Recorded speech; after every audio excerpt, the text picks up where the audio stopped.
कल्पना कीजिए एक बेहद पुरानी लोक कथा की। एक ऐसा राजकुमार जिसने 7 समंदर पार रहने वाली सिंगल द्वीप की राजकुमारी पद्मिनी को पाने की पक्की ठान ली है।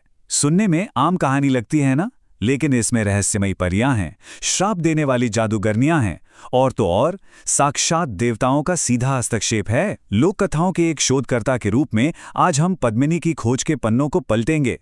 लेकिन हमारा मकसद सिर्फ कहानी सुनना नहीं है, हम यहाँ एक बहुत ही दिलचस्प एंगल से चीजों को देखेंगे। क्या इस राजकुमार की सफलता सच में उसकी अपनी बहादुरी का नतीजा है, या फिर ये पूरी तरह से जादुई शक्तियों और एक तरह की सरोगेट एजेंसी यानी बाहरी ताकतों पर निर्भर है? चलिए इस कहानी के जादुई तत्वों को डिकोड करते हैं और देखते हैं कि पर्दे के पीछे असल में काम कौन कर रहा है। तो चलिए सीधे मुद्दे पर आते हैं। हम अक्सर कहानियों में देखते हैं कि नायक अपनी तलवार और तेज दिमाग के बल पर सब कुछ जीत लेते हैं, लेकिन ये कहानी बहादुरी की उस पुरानी सोच को पूरी तरह चुनौती देती है। सोचिए, जब कोई हीरो अपनी यात्रा की लगभग हर मुश्किल को किसी जादुई चीज या सीधे भगवान के हस्तक्षेप से पार कर ले, तो हम उसकी योग्यता या मेरिट को कैसे नापेंगे? क्या हीरो होने का मतलब सिर्फ सही वक्त पर सही जादुई टूल पा लेना है? यही वो बड़ा सवाल है जिस पर आज का हमारा ये पूरा शोध टिका है। आज की हमारी इस विश्लेषण की रूपरेखा कुछ इस तरह रहेगी। हम सबसे पहले नायक की जादुई एजेंसी को समझेंगे, फिर सुरक्षात्मक कवच और शक्ति की बात करेंगे, उसके बाद दैवीय हस्तक्षेप और नियति, रहस्यमयी बालों से जुड़ी नैतिकता, और आखिर में राजकुमार के नैतिक विकास पर चर्चा करेंगे। तो चलिए शुरू करते हैं। शुरुआत करते हैं हमारे पहले भाग से, नायक की जादुई एजेंसी, एक आउटसोर्स्ड खोज। कहानी शुरू होती है एक बंद कमरे से। राजकुमार वहां सिंगल द्वीप की पद्मिनी की तस्वीर देखता है और बस उसी से शादी करने की जिद पकड़ लेता है। वजीर उसे लाख समझाता है कि भाई वहां तक पहुंचना इंसानों के बस की बात नहीं है, वो 7 समुंदर पार हैं। लेकिन फिर भी ये असंभव सी लगने वाली यात्रा शुरू हो जाती है। यहां मजे की बात यह है कि बिना जादू के ये मिशन एक तरह से आउटसोर्स्ड हो जाता है। यानी लक्ष्य तो इंसान का है, लेकिन उसे पूरा करने के साधन पूरी तरह से जादुई हैं। अब जरा इस टाइमलाइन को देखिए। इस कहानी में अलौकिक हस्तक्षेप इतनी बार होता है कि आप हैरान रह जाएंगे। कहानी राजकुमार के एक्शन से नहीं, बल्कि भाग्य और जादू से आगे बढ़ती है। सफर शुरू होते ही परी रानी का प्रस्ताव आ जाता है, फिर अचानक एक जादूगरनी का श्राप, उसके बाद तो साक्षात भगवान शिव खुद आकर उसकी किस्मत ही बदल देते हैं, और अंत में उसे रहस्यमयी बाल मिल जाते हैं। मतलब पूरी की पूरी कहानी उन ताकतों के हाथ में है जिन पर राजकुमार का कोई कंट्रोल ही नहीं है। अब आते हैं दूसरे भाग पर, सुरक्षात्मक कवच और शक्ति, अंगूठी और झुमका। सफर में आगे बढ़ते हुए राजकुमार और उसके दोस्त वजीर के बेटे का सामना एक उड़न खटोले पर सवार परी रानी से होता है। परी रानी को राजकुमार पसंद आ जाता है। राजकुमार वादा करता है कि पद्मिनी को पाने के बाद वो लौटकर उससे ही शादी करेगा, और बस इसी वादे के बदले में कहानी में पहली जादुई चीजों की एंट्री होती है, परी रानी की जादुई अंगूठी और बाद में मिलने वाला एक जादुई झुमका। यहाँ आकर कहानी में एक बहुत ही गजब का और विडंबना भरा मोड़ आता है। शक्ति संतुलन पूरी तरह से पलट जाता है। शाही राजकुमार अपनी वो जादुई अंगूठी एक बुढ़िया के भेष में छिपी जादूगरनी के हाथों खो बैठता है, और वो जादूगरनी उसे क्या बना देती है? एक मक्खी। जी हाँ, एक मक्खी बनाकर उसे दीवार से चिपका देती हैं। राजकुमार पूरी तरह से बेबस। वहीं दूसरी ओर उसका सेवक यानी वजीर का बेटा परी रानी से मिले जादुई झुमके का इस्तेमाल करता है। ये झुमका उसे पलक झपकते ही मीलों दूर जाने की ताकत और अदृश्य होने की शक्ति देता है। इसी के दम पर वो उस खतरनाक जंगल में जाता है, जादूगरनी की जान वाले तोते को मार गिराता है और एक असली हीरो की तरह बचाव कार्य करता है। इस पूरी घटना को समझने के लिए हमें नैरेटिव एजेंसी या कथात्मक नियंत्रण के सिद्धांत को समझना होगा। आसान शब्दों में कहें तो कहानी को आगे बढ़ाने के लिए फैसले लेने और एक्शन लेने की ताकत। अब सोचिए, जब राजकुमार मक्खी बनकर दीवार पर चिपका है तो उसकी नैरेटिव एजेंसी तो बिल्कुल जीरो हो गई ना। वो कहानी का मेन हीरो है, लेकिन अपनी ही जान बचाने के लिए पूरी तरह से बाहरी ताकतों यानी परी रानी के जादू और वजीर के बेटे की हिम्मत पर निर्भर हो गया है। चलिए आगे बढ़ते हैं तीसरे भाग की ओर, दैवीय हस्तक्षेप और नियति। सबसे बड़ा द्योस एक्स माकिना। वजीर के बेटे से जान बचने के बाद दोनों दोस्त आगे बढ़ते हैं और रात में एक सराय में रुकते हैं, और यहीं पर कहानी में एक ऐसा बाहरी हस्तक्षेप होता है जिसकी किसी ने उम्मीद नहीं की थी। यह कोई परी या जादूगरनी का काम नहीं था, बल्कि सीधे देवताओं का खेल था।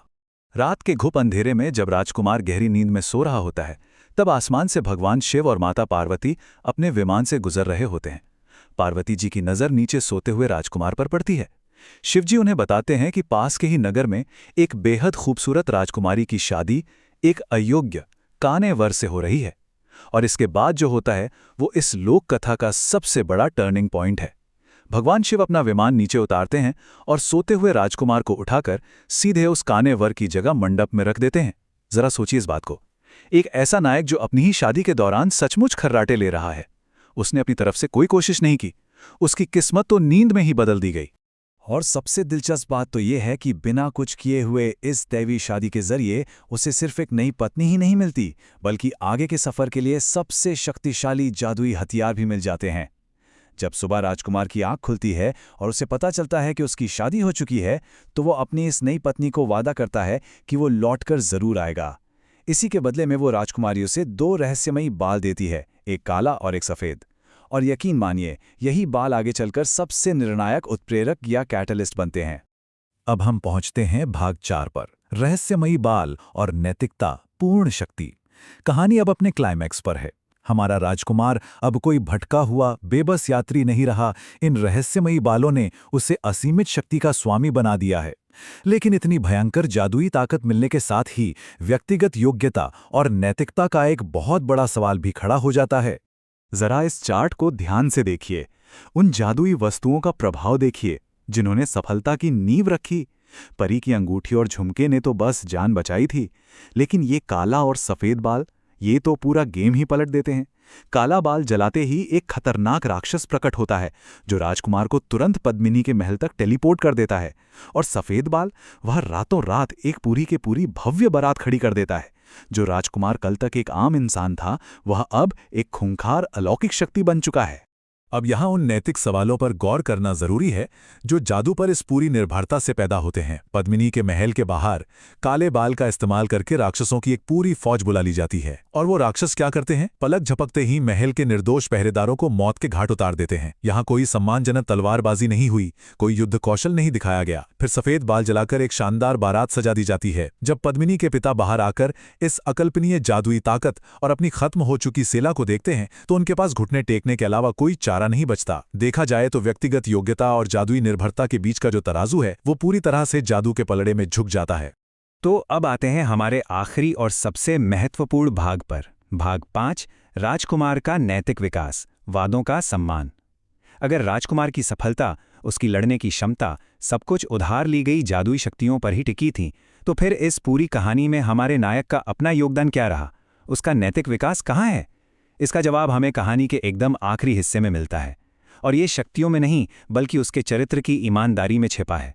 जैसे ही राजकुमार को अपनी मुख्य मंजिल यानी पद्मिनी मिल जाती है, वो अपने किए गए सारे वादों को पूरा करने के लिए अपनी यात्रा को उल्टे क्रम में दोहराता है। वो सबसे पहले उस राजकुमारी के पास लौटता है जिसने उसे वे जादुई बाल दिए थे, और उसे अपने साथ ले लेता है।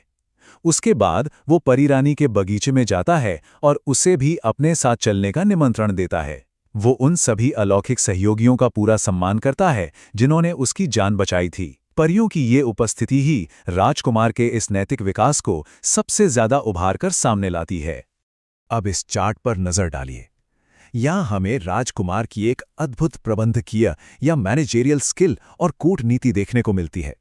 वो 3 रानियों को लेकर अपने राज्य वापस लौटता है और बेहद कुशलता के साथ इन अलग अलग जादुई शक्तियों के बीच गजब का तालमेल बिठाता है। असल में ये लोक कथा हमें ये समझाती है कि बाहरी शक्तियों को मैनेज करना और उन्हें एक साथ लेकर चलना भी अपने आप में एक बहुत बड़ी योग्यता है। यहाँ आकर हमारा नायक एक कुशल कूटनीतिज्ञ और प्रबंधक बन जाता है। परी रानी का ये वाक्य सब कुछ कह देता है। पद्मिनी आज से पटरानी हुई और हम दोनों उसकी छोटी बहनें। ये इस बात का बहुत बड़ा सबूत है कि अपने वादों का सम्मान करने से किस तरह का अद्भुत सद्भाव पैदा होता है। हमारी लोक कथाओं की इस परंपरा में अपनी बात का पक्का होना और उन जादुई शक्तियों के प्रति कृतज्ञ होना जिन्होंने बुरे वक्त में साथ दिया, शायद यही एक सच्चे नायक के नैतिक विकास का असली पैमाना है। तो आज के इस शोध विश्लेषण के अंत में हमारे सामने ये एक बहुत ही गहरा और विचारोत्तेजक सवाल खड़ा होता है क्या असली ताकत सिर्फ अपने हाथों से तलवार चलाने में है, या फिर उन गठबंधनों और जादुई सहयोगियों को बेहतर तरीके से मैनेज करने में है जो आपके लिए वो तलवार चला सकते हैं? पद्मिनी की खोज की ये कहानी हमें साफ दिखाती है कि लोक कथाओं में हीरो होने का मतलब सिर्फ शारीरिक ताकत नहीं है, बल्कि सही मौके को पहचानना, समय पर बाहरी मदद स्वीकार करना और सबसे जरूरी बात, अंत में अपने वादों को निभाना है। इस विषय पर हमारे साथ जुड़ने के लिए बहुत बहुत धन्यवाद। अगली बार एक नए